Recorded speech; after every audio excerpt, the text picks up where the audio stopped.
Hi, my name is Brianna Roberts, and I'm going to be talking to you about communication, discussing an in-depth analysis on communication within the workplace. So what exactly is communication? Communication is the means of connecting people or places, typically involves an exchange of information, new ideas, and feelings. In business, communication is like the key function in management. Happens between levels, departments, and even employees. Employees are the main source of how information, ideas, and feelings get communicated to its customers. It's the make or break of the company. So what is good communication and what is bad communication? Well, good communication, also known as effective communication, it requires to have very good listening skills. You have to clearly and directly get the message across. It can easily convey thoughts and ideas. So what's bad communication? Well, it can also be known as poor communication.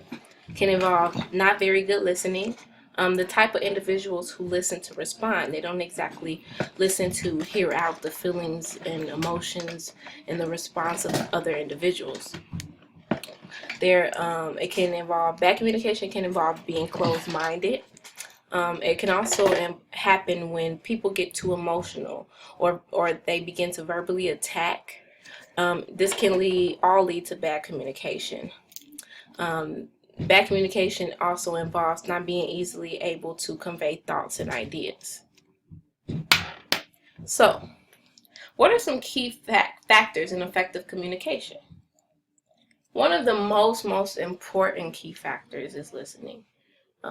Most people think that good communication is being able to clearly deliver a message, giving direction, telling people what to do, or telling them their opinions and ideas. Well, it's not all about what you have to say. Communication is a two-way street, and by being a two-way street, you have to be able to listen. If you're not listening to your counterpart or the other individual involved in the communication process, you might not deliver the message properly. If you can hear them out and hear their thoughts and ideas, you can better respond or approach the situation differently. It can change your delivery process. Other key factors of effective communication involve reading body language, gestures, physical indicators, helps you respond or deliver a message differently. You have to be able to tell, because humans don't only speak with verbal language, they speak with their body language as well. You can tell if a person is uncomfortable, or if they're sad, or if they're happy, or if they're engaged in what you're saying, or if they're just not interested. You have to be able to decipher these physical indicators. Also, you have to have an open mind. Um, Having an open mind is a very key factor to effective communication, because if you're closed-minded, you tend to shut out ideas and thoughts from other people. Also, be clear and concise. Don't dance around the topic, sugarcoat. Don't assume that people know what you mean. Everybody has different perceptions, cultures, and lifestyles, so it might be interpreted differently. So you want to be able to effectively deliver that message by saying what you mean and meaning what you say. So let's talk about communication in the workplace. So, communication in the workplace can be between corporate, upper management, employees, and customers.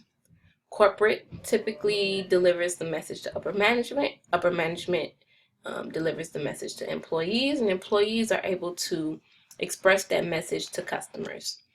Managers are key players. I want to put an emphasis on key players in workplace communication.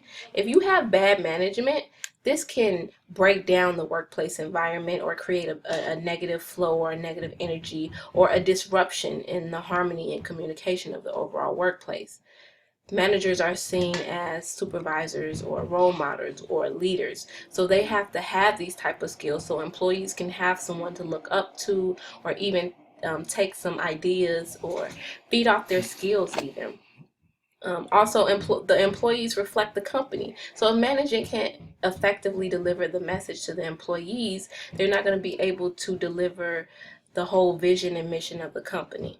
There becomes a break in communication, and it can also disrupt the wheel.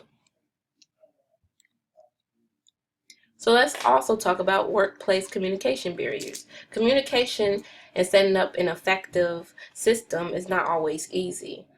Employees can deal with fear, lack of trust, lack of appreciation, bad management, and even poor feedback.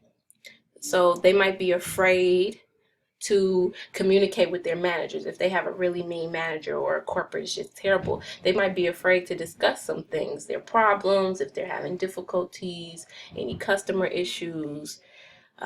Also, a lack of trust is a huge barrier. If they can't trust management or if they can't trust the company, how can they be able to communicate with them?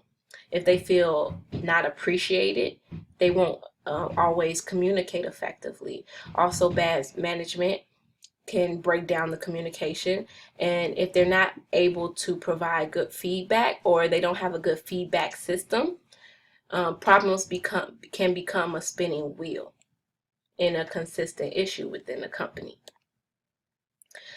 Lastly, in conclusion, improving your communication skills can not only benefit you in your social life, it can also benefit you in your business relationships as well.